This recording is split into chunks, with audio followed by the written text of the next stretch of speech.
Pascal Durand, député européen, qu'est-ce qu'on doit faire pour protéger les lanceurs d'alerte et qu'est-ce qu'on peut faire au niveau européen? On peut faire beaucoup, parce que pour le moment, on part de très très loin. On est dans un moment où l'Europe est en danger. Elle est en danger parce que les citoyens ont le sentiment que les dirigeants se protègent, qu'il y a une espèce d'opacité sur tout ce qui s'y passe, sur la manière dont on travaille, y compris dans les grandes entreprises, et a besoin de transparence et d'information. Et le lanceur d'alerte, c'est celui qui lance des informations d'intérêt général, qui alerte, y compris les médias, la presse. Donc on a besoin d'équilibrer dans les démocraties, évidemment l'activité économique et la protection d'un certain nombre de données économiques, mais à côté de ça, d'information et de transparence. Donc l'Europe doit se saisir de cette question.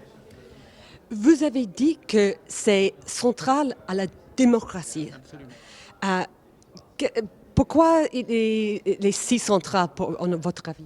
Et tout simplement parce que la démocratie est en danger. Alors non pas la démocratie élective, bien sûr, en Europe il y a toujours des élections, il y a toujours la capacité de s'exprimer. Mais en fait on voit que les gens vont de moins en moins voter ou qu'ils sont de plus en plus perdus par le fonctionnement de la démocratie. Ils ne se sentent plus représentés.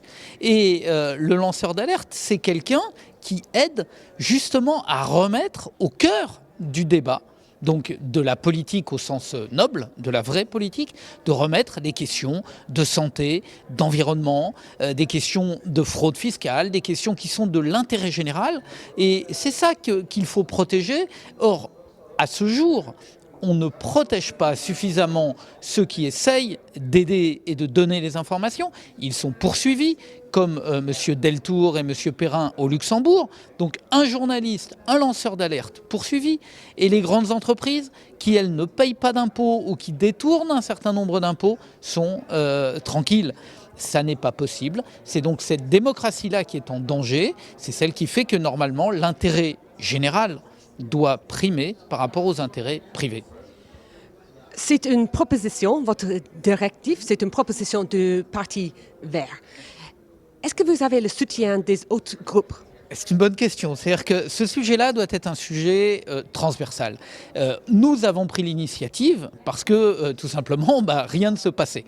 Et donc on était dans un moment où la Commission et le Parlement votent la directive sur le secret d'affaires et en même temps ne fait rien pour protéger les lanceurs d'alerte. Donc on a pris cette question, mais pas pour la privatiser, pas pour dire c'est les Verts et ça doit être les Verts, pas du tout.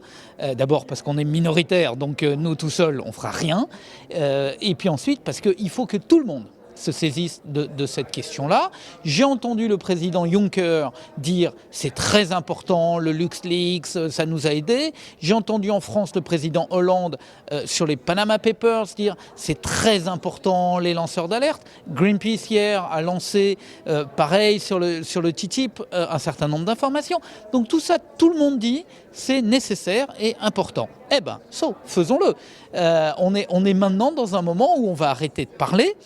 Les Français, d'une manière générale, aiment beaucoup parler. Parfois, il est bien d'agir. Donc, on va essayer de faire en sorte que ça fonctionne. Et les Verts ont pris cette initiative.